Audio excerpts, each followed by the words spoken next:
video kali ini kita akan membahas sedikit perbedaan antara bisnis dan investasi.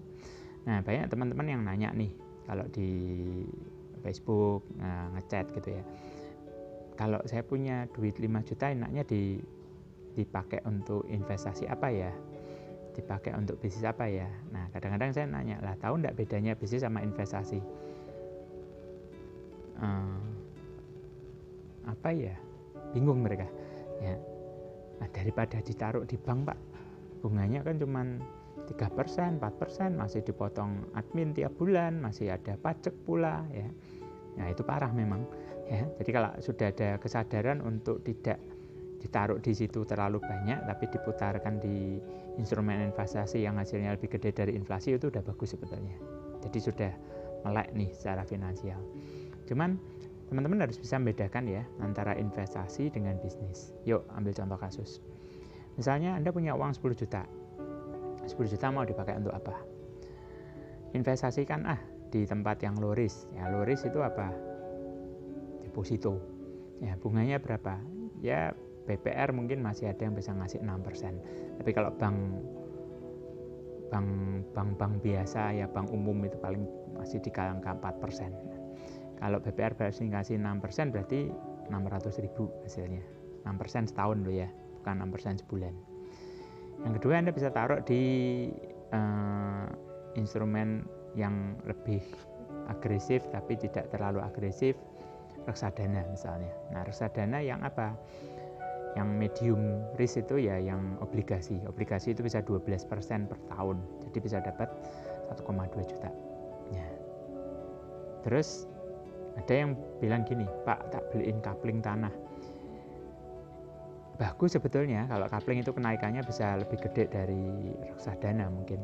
Tapi realistis aja, dengan duit 10 juta itu cari kapling itu dapat di mana? Ya. Adapun biasanya di pedesaan, blusuk-blusuk begitu ya. Dan kadang-kadang belum ada sertifikatnya, masih letter D atau letter C, lah itu malah repot ya, malah kasus, malah hilang duitnya, malah berantakan. Ya, jadi realistis saja, dengan 10 juta kalau untuk investasi kapling tanah kayaknya kok enggak bisa. 100 juta masih bisa, 10 juta enggak bisa. Ini duit nanggung ini. Ya, nah, terus apa yang kita bisa lakukan? Beli emas. Ya, emas ya kalau naik. Ya, emas kalau Anda berharap kenaikan dalam jangka waktu dekat 3-4 tahun, 5 tahun kok kayaknya kok terlalu naif gitu loh. Ya, mendingan reksadana. Jadi itu dilakukan, ditaruh duit kita 10 juta itu di investasi. Nah, kenapa tidak dipakai untuk bisnis? Karena bisnis itu yang mengendalikan Anda. Ya, kalau ditaruh di investasi kan kita pasif ya. Anda habis naruh duit Anda di reksadana, ya sudah tinggal nunggu nasib. Nanti mekanisme pasar bergerak seperti apa. Anda taruh untuk beli saham juga, itu juga kontrolnya bukan di kita, bukan di Anda ya. Nanti marketnya seperti apa ya. Betul-betul kita tidak bisa kendalikan, tidak bisa kontrol. Ya, pemerintah pun tidak bisa kontrol gitu loh. IHSG itu betul-betul market ya. Kalau bunga deposito ya pemerintah yang menentukan. Ada SBI kan. Jadi intinya kalau investasi itu pasif. Makanya hasilnya lebih kecil dibanding kalau Anda pakai 10 juta ini untuk modal bisnis. Ya, 10 juta pakai untuk modal bisnis, Anda bisa dapat katakanlah sebulan profit 10% aja. Itu sudah lumayan kan? Ya, dari 10 juta Anda pakai untuk modal bisnis, putar-puterin duitnya bisa dapat tambahan 1 juta. 10%. Kalikan setahun. Itu sudah 120%. Lumayan kan, dari 10 juta bisa nambah sejuta dalam setahun jadi 12 juta. Ya, jadi dalam setahun duit yang 10 juta menjadi 22 juta. Kan lumayan banget kan? Dan ingat, kalau bisnis yang kontrol siapa? Anda.